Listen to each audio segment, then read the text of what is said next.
Hey gang, it is Thursday, July 13th, 2017, and this is Brooklyn Pony Part 8. If you've been following along, you know that I've done obviously 7 other videos on this, and this is a 66 Mustang convertible that I'm basically building from the ground up. The original car was from New York, had a lot of rust, and was falling apart when I got a hold of it, and so I've salvaged what I could out of that car. And the salvage pieces were basically this structure right here, which is the back seat, and then also the convertible top support, the rain gutter, and various panels that connect to it, and the deck filler, short piece back here on top. Saved all that as an assembly. And then the dash, A-pillars, and windshield frame. So if you followed along, you know, but I'll go ahead and tell you anyway. And I should note, I'm experimenting with a new camera today. I'm using an actual video camera instead of a handheld picture camera. So bear with me if this looks a little different. Hopefully it makes the videos better, but we'll see. So anyway, if you followed along, you know that I started with this basic floor pan from Dynacorn, which is for a convertible. I added the exterior rocker panels, or the outboard rocker panels, the wheel houses, and the last video dealt with installing the B-pillars. And everything was done, test fitting and mocking up panels as I went, and so I'm very confident that everything fits very well. Like I said in the previous video, I installed these B-pillars, or B-plates. People can use different terms for these, but basically that's how they're sold, as a B-pillar. And there are 3 pieces to that. There's the forward piece that you see where the striker would be exposed here, and then this inner plate which holds the nut plate assembly that the striker would mount to, and then this angled support brace. Now of course the convertibles are different from the coupes. The convertibles have this extra rocker panel on the inside, so you've got 3 pieces. You've got an outer rocker, the normal inner rocker for like a coupe car, and then this inner structure. So the coupe would not have this. And there's various other pieces that are also only associated with the convertible. Okay, so as I move along, I want to show you a couple other things that I've done.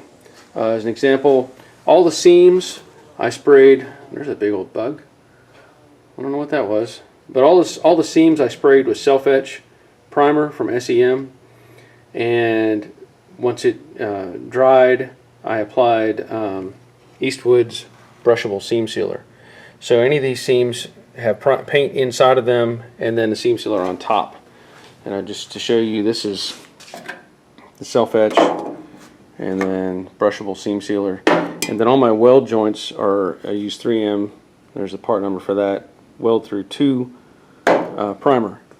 So in this process, as I'm doing this kind of work, I want to point out a few things as well. You know, you don't have a very easy access to areas like this, or the backside here, or anything if you have the quarter panel on. So at this point I'm addressing small items. You know, I've had to weld this tab here and then weld on the backside, which would normally be a braze joint on the original cars, but I welded it on the backside. Well, then I sprayed all that because this is my opportunity to treat it. Also same with seam sealer down in this pocket right here. The wheel houses, the back edge with the paint in place, and then seam sealer. Also the rain gutter. I know it's hard to tell because I top coated it, but there's seam sealer brushed in all along the seam as a, and I don't even think it had it out here originally. I think it only had it on the inside, which I've also brushed, and I'll paint later.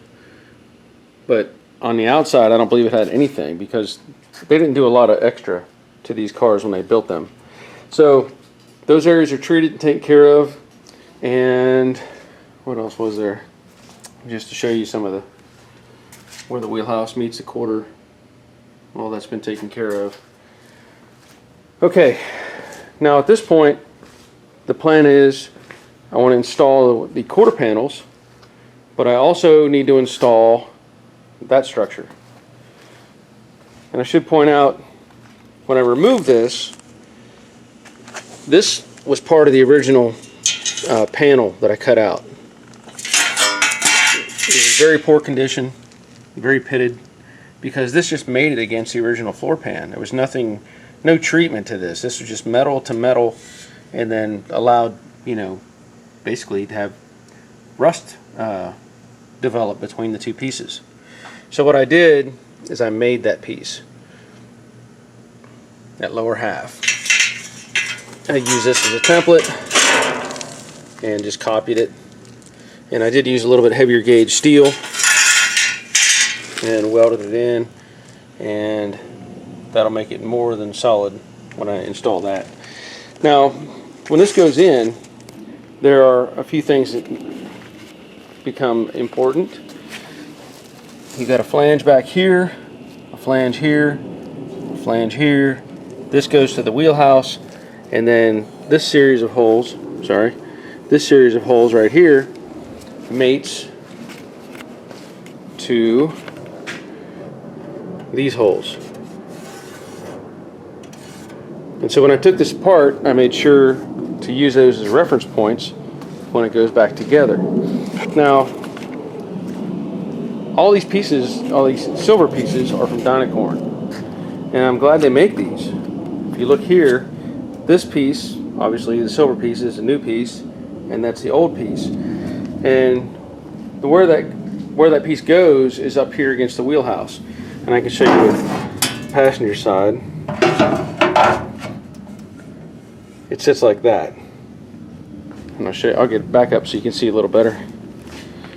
Now, of course, it'll go up against, tied up against the wheelhouse, but you can see I've drawn lines on it as well. Those are the mating points for that assembly that I'm going to put in.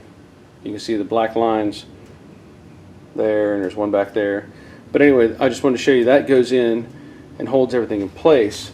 And there's a difference between these from what the original pieces were made from, or made to look like. If you look, there's a flange right here, and you can see where the corners are, hopefully. So this was two pieces when it was installed new from the factory. Well, Dynacorn makes it all out of one piece, and that's okay, but I don't think it leaves enough room for an exact fit. It'll be very close, and I will make it fit, but it's not exactly the same as the piece that came out. Another thing I want to point out is on this piece, the original, you see that bolt head. You see this inner structure right here? That was for the seatbelt. That doesn't exist on the Dynacorn piece. So we may have to do something with that later on. And it won't be hard to do, because all you have to do is drill a hole, get one of these plates, and put it on the backside. And I may even be able to salvage those plates from the donor car that's out here, because there's the pieces right there where the original seatbelt's mounted on the inboard side, or the pieces on the outboard mounted back there. And that's why those seatbelts were relocated, because this new piece covers up the original locations. So at this point, the plan is to set, I believe I'll be setting this piece in place, and also these two support pieces, and then I'll weld in these first, get them tacked in and get them solid, and then pull that get them tacked, let's say that, pull that back out, and then go back in and weld this back in place completely.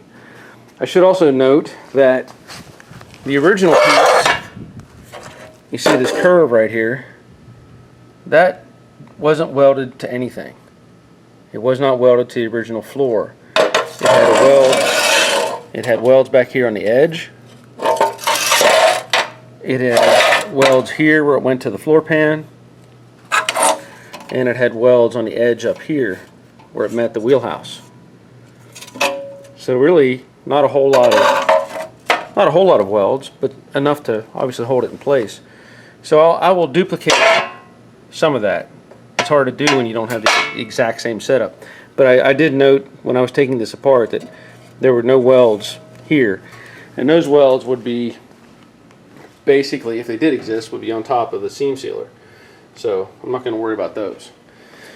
Okay, the other thing I'm going to do is install the quarter panels. Now I didn't film myself drilling holes. I know it gets kind of boring seeing stuff like that.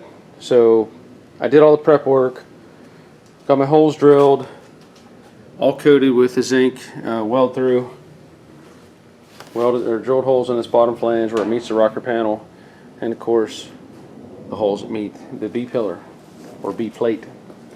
And I'll go into more details when I get the quarters installed. So, oh, one other thing. On the original car, and I have this piece laying here, this is some of the leftover, there was this plate. I don't think anybody makes these, or I don't know if they make them or sell them or not, but this one was obviously pretty poor shape, and in worst case scenario I would just remake this. I don't know how critical this gap, this opening is.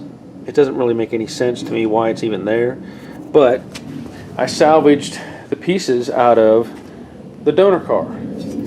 So this is actually the driver's side panel. Nice shape. That'll go over there, and then here's the passenger side clamped in place, and I still have to weld that in. But it's just an odd piece. I mean, I know that the slot down here is for the window channel or the window assembly. Other than that, I don't see it doing much. I don't know why it has this slit cut in it. I really don't know. And it had seam sealer down here. Down here on this edge, but it was only intermittent. It wasn't very well done. So I'm not even sure it really needs a seam sealer, but I'll look into that as I go along. Okay, I've talked enough, and I'm going to get some pieces in place and try to get some welding done today.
Now you can see what I was talking about.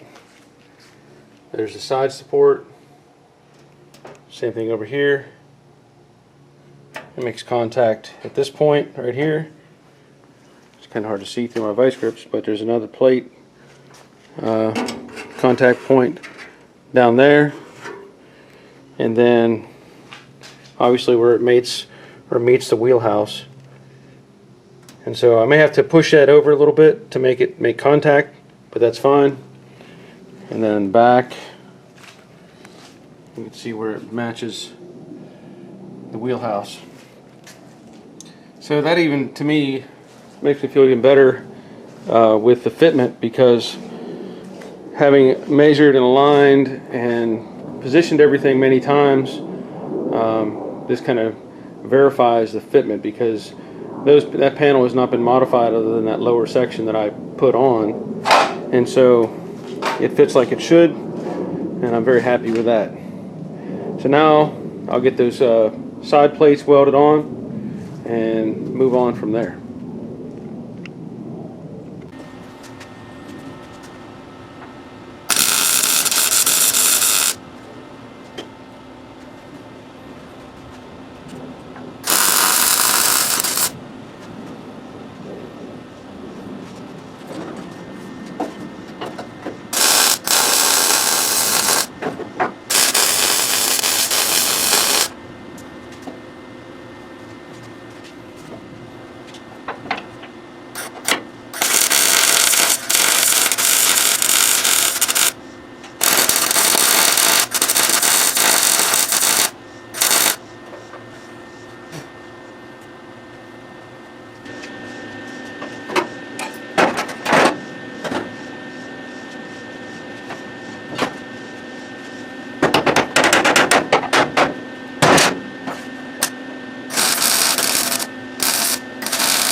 Okay, so I did pull out the inner structure, like I said, double checked everything around the edges. Everything's fitting very nice. And so at this point, what I'm going to do is weld in the main structure. So that's going to involve a series of welds here at the bottom, over on the edges, some internal welds. It's kind of hard to see, there's some holes in there. And this back edge, and then also the sides there, and then that inner flange right there as well on both sides. I'll weld both of those. So that's next.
Okay, I don't want to bore you with what's going to be 30 or 40 minutes of welding, so I'll show you what it looks like when I'm done.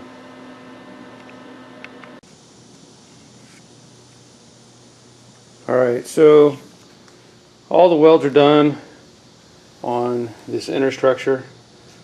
Everything on the side here. All the edges, inside and out. I know it's kind of hard to see some of that. And then everything on the back is welded in place. And I just used the old holes that were from the original assembly. And in there. If it didn't have a hole, I didn't make one. So that's all fitting very well. And the next part of this will be putting the quarter panels on. And as like I said, I've already prepped the quarter panels. They're already drilled and ready to go. So I'll get those in place. Oh, I should point out, I welded in these little support plates that I'd salvaged. So they're in. And of course I will put some paint on those before I put the quarter on and verify there's no other areas inside that need paint.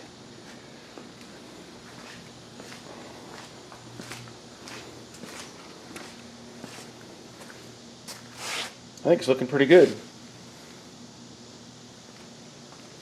Again, I'm experimenting with this new camera, so If I'm not making a good shot, I apologize. Before I start hanging the quarter panels, there's a few things I wanted to take care of. And I know it's hard to see with this light, but we have the two holes here, two bolt holes, maybe it's easier to see on the other side, that are part of, there you go, those two holes, that are part of the mounting point for the, however you want to call it, the window track or the window assembly. And with the Dynacorn panels, they give you new pieces. And basically this would just bolt right on, supposed to bolt right on, but I don't know if you can see the holes or not. They're not on. In fact, the original piece from the donor car is a lot closer than the Dynacorn piece. And I think the problem is they didn't put these holes in the right location, or just slightly off. But if you compare the two, doing some measuring from inside to inside, on the Dynacorn piece it's 1.790 inches. Inside to inside on the factory piece it's 1.86. Not a big number. But then you look on to the outside of the edge, and the Dynacorn is 2.580 and the original piece is 2.630. And if you compare these back to back, you can see the edge of the Dynacorn piece coming through, or beside, there you go. So it's just an observation, but I want to point it out because if you're working on something like this and you put the quarter panel on, then you want to, come in later and put this bracket on, you're going to be angry at yourself or angry at somebody because you're not able to get this on. There's no way I'm going to be able to get both bolts in those two holes. You can see it's half an edge there, or a little, not quite half of a hole on this right side. So my plan is I will oblong the opening. I will take what I call a rotary file and open up the edge. You can see how there I marked it. I will open up the edge on that hole so that I can install these brackets. I think on this side it would work almost as is. It's still a little bit off, and I may have to do the same thing to both brackets, but it's just an observation. I want to point out some details when I find them and let it be known. This is what I'm talking about. If you can see it, a rotary file, or a burr as it's called, goes in a straight air grinder. And of course you want to have gloves on and hearing protection, and of course safety glasses. And the idea is I'm going to grind out where the black mark is. Pardon the noise.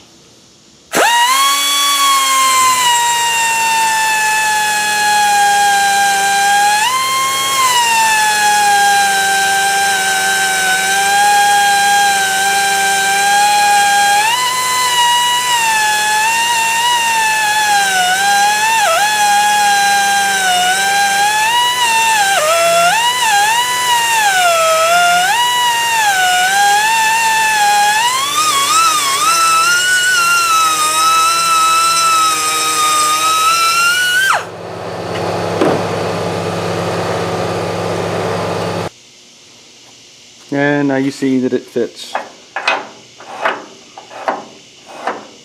So I'll do the same thing to the other side, and I won't have to deal with that later.